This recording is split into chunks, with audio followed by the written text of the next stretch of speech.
When I picked up my 5-year-old daughter from her grandma's house, I thought the worst part of my day was over. I hadn't even been gone 24 hours. Just one overnight trip. I walked up to the front porch like I always did, expecting to see her running toward me with that wild, excited smile she always wears when I've been gone even a few hours. But instead, she walked out slowly, holding her teddy bear tight, her eyes low. I crouched down and opened my arms. She came in for the hug, but her grip felt different, like she didn't want to let go. We got into the car. I buckled her in, asked if she had fun. She didn't answer at first, just stared out the window. Then she leaned toward me and whispered something that froze every part of me. "Mommy, Grandma said I should never tell you what I saw." I turned in my seat, heart pounding. "Sweetheart, what did you see?" She looked up at me with her big brown eyes, and what she said next made my hands start shaking. I didn't wait. I pulled out my phone and called the police. My name is Hannah. I'm 32 years old, and I live in a quiet neighborhood just outside Columbus, Ohio. I'm a third-grade teacher at a local public school, and more importantly, I'm a mom to a bright, beautiful 5-year-old girl named Lila. She's my entire world. I lost my husband Ethan 3 years ago in a car accident. He was driving home from work on a rainy night when a truck ran a red light. The police told me he died instantly. I had just put Lila down for a nap when I got the call. My hands were shaking so badly I could barely hold the phone. At the time, she was only too young to understand why Daddy never came home. For weeks afterward, she'd still ask when he was coming back. I had no answer, just the same silent hug every time. That's when everything changed. Since then, it's been just the two of us. Our days are filled with bedtime stories, macaroni dinners, and mismatched socks. We go grocery shopping together, brush our teeth to the same song, and every night before bed, she insists I lie beside her until she falls asleep. Some nights I lie there longer, just listening to her breathe. I never realized how quiet a house could feel until I was the only adult in it. Raising a child alone isn't easy. It's terrifying, actually. Every little fever feels like a crisis. Every night I'm late getting home from work, I worry she'll think I've disappeared too. But we manage. She gives me purpose. She gives me strength. And I try every day to give her a life that still feels whole, even if someone is missing from it. Eleanor, my mother-in-law, is Ethan's mom. She lives about 40 minutes away in a rural part of the county, in the old farmhouse where Ethan grew up. After the accident, Eleanor offered help, but it always felt complicated. She's not a warm person. She's polite, but distant. Even with Lila, there's always been this quiet tension between us, like we're both standing on the opposite ends of a cracked bridge, waiting for the other to step first. She never approved of me, not really.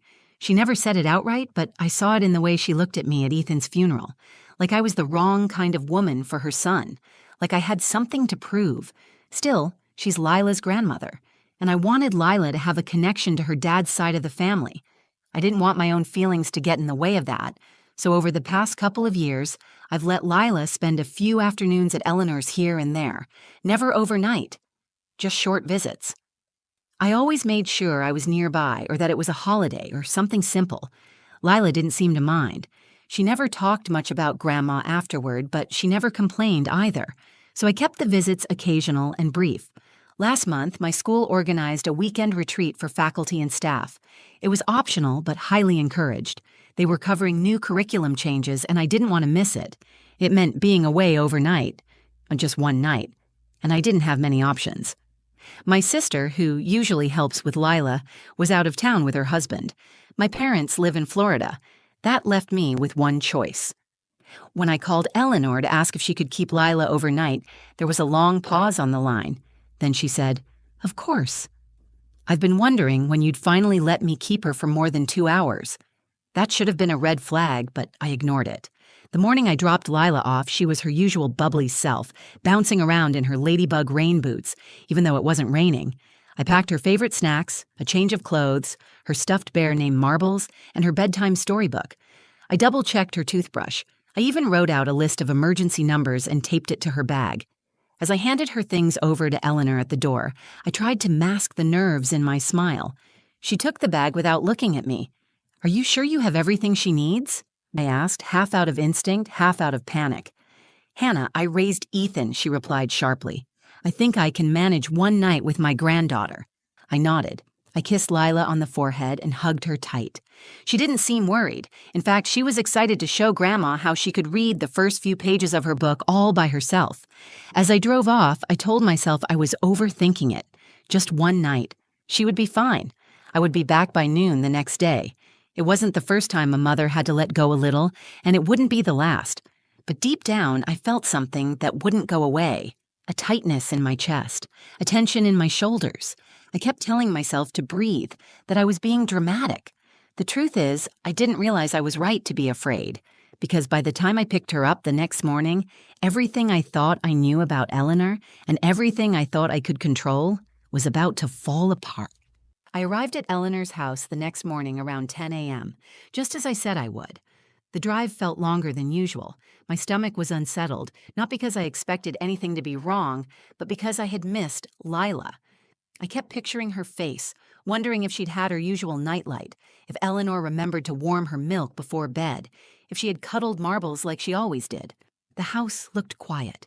Too quiet. The curtains were drawn and no music or cartoons played inside. Usually, when I came to pick Lila up, I could hear her footsteps running across the wooden floors before I even knocked. I knocked once, then again.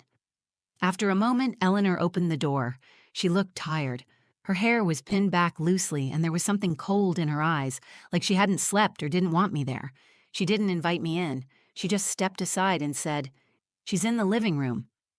Lila was sitting on the edge of the couch, hugging her stuffed bear, her knees pulled up to her chest. She looked up at me, but she didn't smile.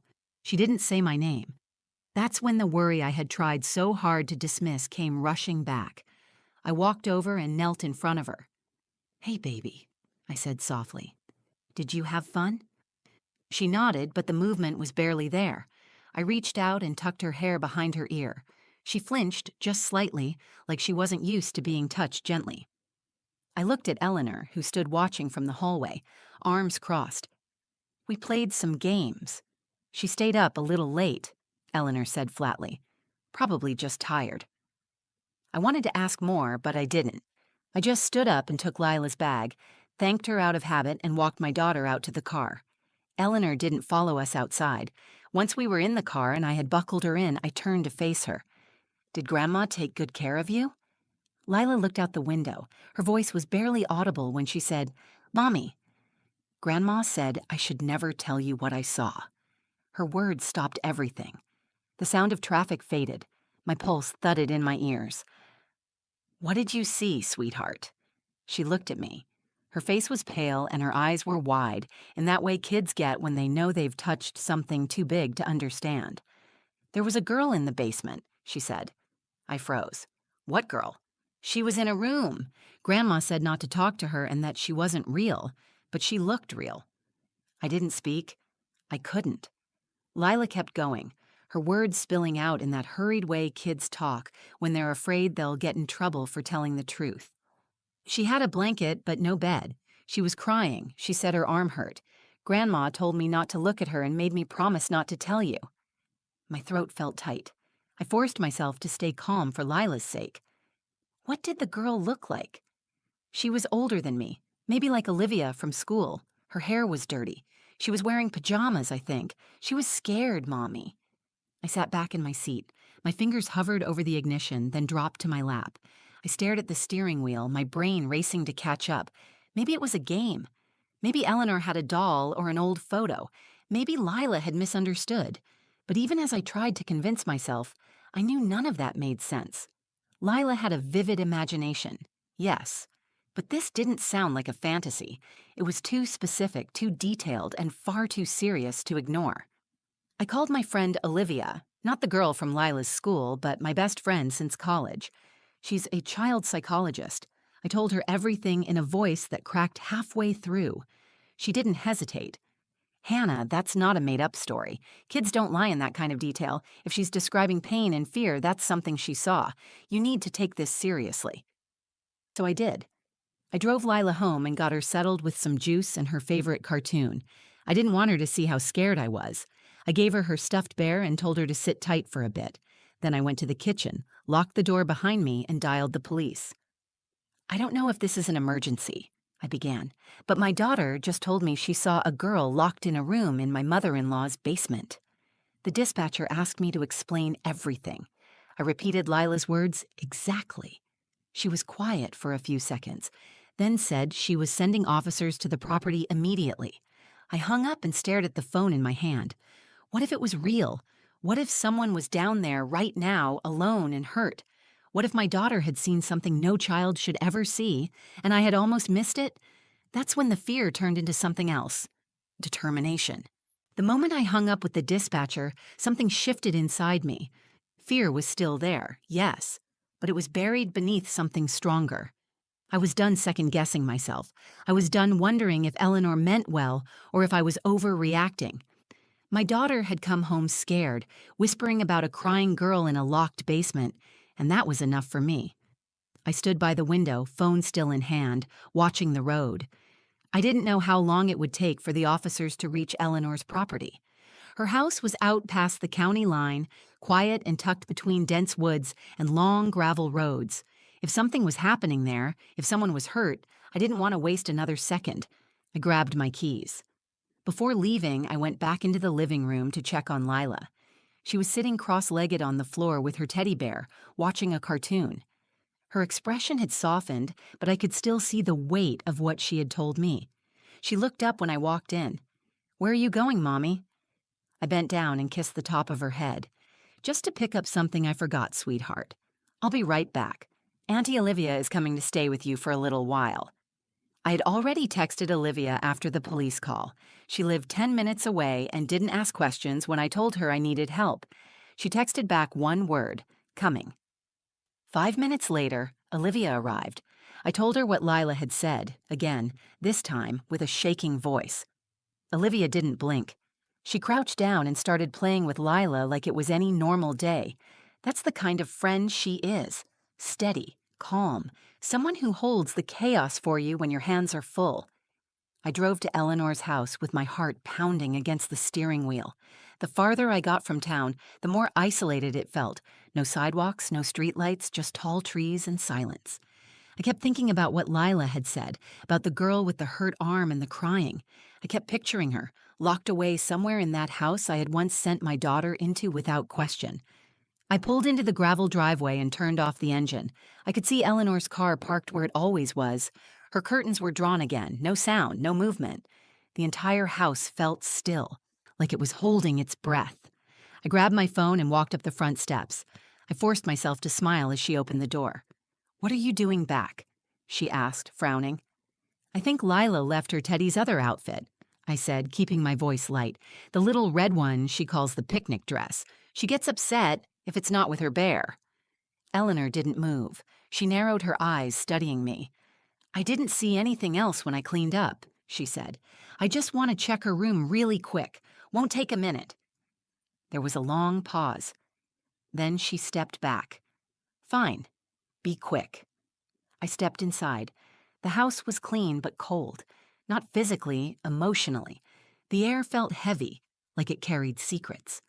I walked straight to the guest room where Lila had stayed. I opened drawers, rummaged through the little backpack I had packed for her, making noise to cover the sound of my footsteps as I moved closer to the back hallway, the one that led to the basement. Eleanor called out, "I said just the room, Hannah." I ignored her. The basement door was closed. I reached for the handle. "Don't open that," she snapped from behind me. Her voice was sharp now, urgent. "I just need to make sure Lila didn't leave anything downstairs." She wasn't down there. My hand stayed on the doorknob. Then why did she tell me she saw someone? Eleanor's eyes darkened. "She's 5. She makes things up." "Not like this." She moved toward me, but I turned quickly and stepped back. "I already called the police," I said. "They're on their way." The look on her face changed. Not panic, not guilt. Something else. Contempt. "You really are just like I thought. Weak, dramatic, always looking for something to blame." "I don't care what you think of me," I said. "If there's someone in that basement, I'm not leaving until I know they're safe." We stared at each other. The sound of tires crunching on gravel broke the silence. Red and blue lights flashed against the windows. Two sheriff's deputies stepped out of the cruiser. I opened the door and waved them in. She wouldn't let me see the basement, I told them. The older deputy nodded. We'll handle it from here. I stepped outside, my hands shaking, not from fear anymore, but adrenaline. As I stood on the porch, I could hear their voices inside, Eleanor's raised, then footsteps, then a thud. One of the deputies called out, "We need backup. We've got something." That's when I knew it was real. Lila had told the truth, and somewhere behind that locked door, a child had been waiting for someone to believe her. I stood just outside the front door, my hands clenched so tight my nails dug into my palms. The cool morning air pressed against my skin, but I couldn't feel it. Inside, I heard movement. Voices. One of the officers was calling out something I couldn't fully make out, but I could hear the urgency in his tone. Then I heard it again. A thud. Then the unmistakable sound of metal, clanging, like a latch being forced open. I didn't move from the porch, but every nerve in my body was drawn toward that sound. One of the deputies stepped out a minute later, his face pale and tense. He didn't look at me at first. He turned toward the cruiser and radioed something into his shoulder mic. When he finally looked over, his expression told me more than any words could. "There's a child down there," he said. "A girl. She's alive." I didn't speak. My throat closed. I brought my hand to my mouth and nodded slowly. I didn't want to believe it. I had hoped, in some desperate way, that this would turn out to be a mistake, that Lila had misunderstood, or Eleanor had some strange but explainable reason for keeping a door locked. But no, it was real. They led Eleanor out in handcuffs 10 minutes later. Her face had hardened. She didn't cry or scream. She walked with her chin up like she was the one who had been wronged. She didn't even look at me, not once.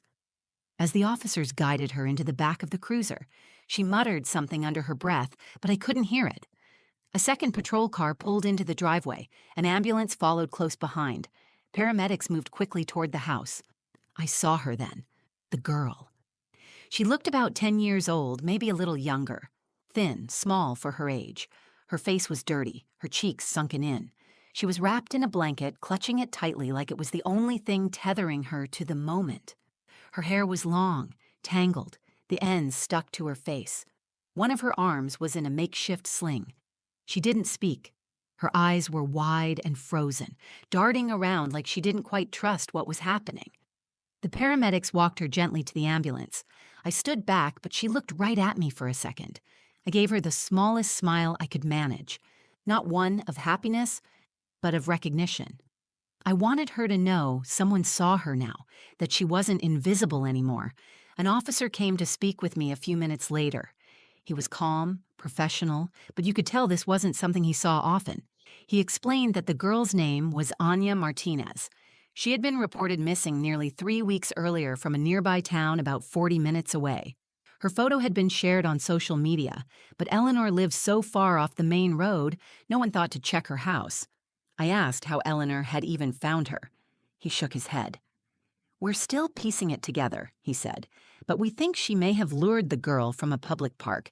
Anya was known to wander off occasionally. Her parents said she has a developmental delay and struggles with strangers. Eleanor likely took advantage of that.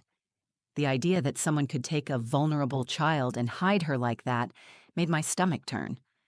"What would she even want with her?" I asked. "She claims she was protecting her," he said. "We think she's been involved with some conspiracy forums online. She believes the child was in danger from her real family." I stood there, stunned. All this time, I thought Eleanor was cold, judgmental, and emotionally distant. I never imagined she was capable of something like this. I had trusted her with my child. And Lila, my daughter, had been right. She had seen something. She had understood the weight of it, even at 5 years old. If she hadn't spoken up, if I had brushed it off as nonsense or childhood imagination, that little girl might still be down there. I called Olivia and asked if I could talk to Lila. When I got home, she was sitting on the couch with marbles in her lap, eating crackers like it was any other Saturday. I sat next to her and pulled her into my arms. "I need to tell you something," I said gently. "The girl you saw in Grandma's house, the police found her. She's safe now." Lila blinked up at me. "She's not in the basement anymore?" "No, baby," I said. She's not. You helped her. You did a very brave thing telling me.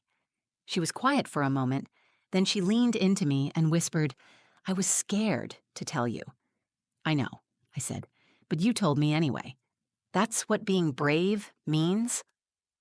That night, after Lila fell asleep, I sat in her room and watched her chest rise and fall with each breath. I kept thinking about Anya, what she must have felt locked away in that dark room waiting for someone to find her, what it meant that the person who saved her was another child, my child. The truth had come from the smallest voice in the room, and it had saved a life. In the weeks that followed, the headlines ran wild. Child found in hidden basement room. Grandmother arrested in missing girl case. Our quiet community became the center of attention. Reporters knocked on my door. Parents from school sent messages. Some offered support. Others wanted details. I ignored most of it. The only thing that mattered to me was keeping Lila safe and giving her the space to heal. She didn't understand everything that had happened, not in the way adults do. But she knew something had been wrong. She knew she had seen something she wasn't supposed to. For a few nights, she woke up crying. Sometimes she'd ask me to leave the hallway light on, even with her nightlight glowing beside her bed. She didn't want to talk about Grandma. I didn't force her. Instead, I sat with her. I held her when she needed it. We read her favorite bedtime books, even when she already knew them by heart. I brought her to play dates, filled her world with comfort, and kept her close. At school, her teacher said she was quieter than usual, but still engaged, still curious, still smiling by the end of the first week. Olivia helped us both. She recommended a therapist who specialized in early childhood trauma. We went together. I didn't want Lila to feel like she was going through it alone. In one of the sessions, Lila said something I'll never forget. She didn't want me to tell, but I knew you would believe me. That was when the tears came. Not the panicked kind I cried in my car that day, or the silent kind I wiped away in the bathroom late at night. These were different. They came from a place of deep, quiet gratitude. I had spent so long worrying I wasn't enough, as a mother, as a protector. After Ethan died, I was constantly afraid that I was failing Lila, that I couldn't give her the security and love she needed. But in that moment, hearing her say she trusted me more than her fear, I realized I had done something right. Eleanor's arrest led to several charges, including kidnapping and unlawful confinement. She pleaded not guilty at first, insisting she had saved Anya, but the evidence was overwhelming. The girl had been locked away in a hidden room behind a false wall in the basement. There were no windows, only a mattress on the floor, a single lamp, and a padlock on the door. The sling on her arm was makeshift and untreated. She had been fed enough to stay alive, but barely. It wasn't a misunderstanding. It wasn't some misguided act of protection. It was a crime. Anya was reunited with her parents. I met them briefly during the investigation. Her mother hugged me so tightly I could barely breathe. She thanked me, over and over, but I didn't feel like the hero. I just listened to my daughter. That's all I did. I believed her, and that had made all the difference. The investigators said Eleanor had been active in online forums filled with conspiracy theories. She believed Anya was part of some larger plot and had convinced herself she was rescuing her from it. It was disturbing, sad, and terrifying all at once. I couldn't reconcile the woman I had known with the woman who had done this. But in the end, it didn't matter. What mattered was that Anya was safe, and Lila was home. I no longer speak to Eleanor. I won't let Lila near her again. There are some things you can't come back from, and while part of me aches for what could have been, a warm, loving grandmother who cared for her granddaughter with joy and kindness, I know now that pretending doesn't protect anyone. One night, a month after it all happened, Lila asked me a question as I tucked her into bed. "Mommy, am I a hero?" I smiled. "You're my hero." She nodded thoughtfully, then pulled marbles under the blanket and closed her eyes. That night, I stayed in her room longer than usual, not because she asked, but because I wanted to. I listened to her breathing, steady and soft. I thought about how easily this story could have ended differently. If she had stayed silent, if I had brushed off her words, if help had come too late. We think of heroes as strong, loud, brave people who rush into danger without blinking. Sometimes, heroes are small. Sometimes they whisper. Sometimes they clutch a teddy bear and say something that changes everything. I will never forget what Lila taught me, that listening to children is not just about keeping them safe, it's about showing them they matter, their voices matter, their truth matters. And when we listen, really listen, we give them the power to not just be heard, but to be believed. That's how we protect them. That's how we protect each other. If this story moved you, if it made you think, or reminded you how powerful a child's voice can be, I hope you'll take a moment to reflect on the people you trust and the ones you choose to listen to. Sometimes, the most important truths come from the quietest corners. If you found this video meaningful, please give it a like. Share it with someone who needs to be reminded that listening can save lives. And if you've ever had a moment where a child told you something you almost missed, I'd love to hear your story in the comments. Subscribe to the channel for more true stories like this one. Stories that matter. Stories that remind us how fragile and strong the human experience can be. Thanks for being here. Stay safe, stay kind, and always, always listen.